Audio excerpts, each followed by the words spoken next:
السلام علیکم۔ پروگرام دو رائے کے ساتھ میں ہوں اسد ریم خان اور میرا ساتھ دیں گے باقر سجاد۔ پروگرام کے پہلے سے میں بات کریں گے چیف جسٹس صاحب کے دورہ کراچی کی، جہاں انہوں نے کچھ مزید ہنگامی دورے بھی کیے اور ایک اہم کیس کی سماعت بھی کی۔ اب پچھلے دنوں تحریک انصاف کے ایم پی اے عمران شاہ صاحب کا عام شہری پر تشدد موضوع بحث بنا رہا۔ پارٹی نے اس پر سخت ایکشن لیتے ہوئے کچھ دن کے لیے ان کی رکنیت بھی معطل کی اور 5 لاکھ روپے جرمانہ بھی کیا، جس پر سوال اٹھا کہ کیا یہ ایکشن واقعی میں سخت تھا کہ نہیں۔ مگر آج چیف جسٹس صاحب نے عمران شاہ کو مزید سخت سزا سناتے ہوئے 30 لاکھ روپے ڈیم فنڈ میں جمع کروانے کا حکم دیا اور اس کے ساتھ ساتھ ایم پی اے صاحب کی سخت سرزنش بھی کی۔ اب ایم پی اے کی جانب سے شہری کو تشدد کا نشانہ بنانے کے واقعے اور پھر سزا کے ساتھ ساتھ اس موضوع پر بھی بات کریں گے کہ اس قسم کے اقدامات ان بااثر افراد کے لیے کتنا بڑا سبق ہے جو اپنے آپ کو قانون سے بالاتر سمجھتے ہیں، اور پاکستان میں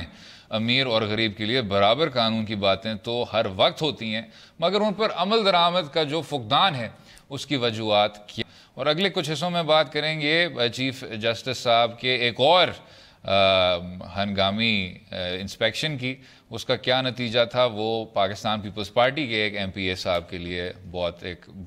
بھاری ان کو ایک قیمت ادا کرنی پڑی۔ جناب باقر صاحب، یہ عمران شاہ صاحب کا جو کیس ہے،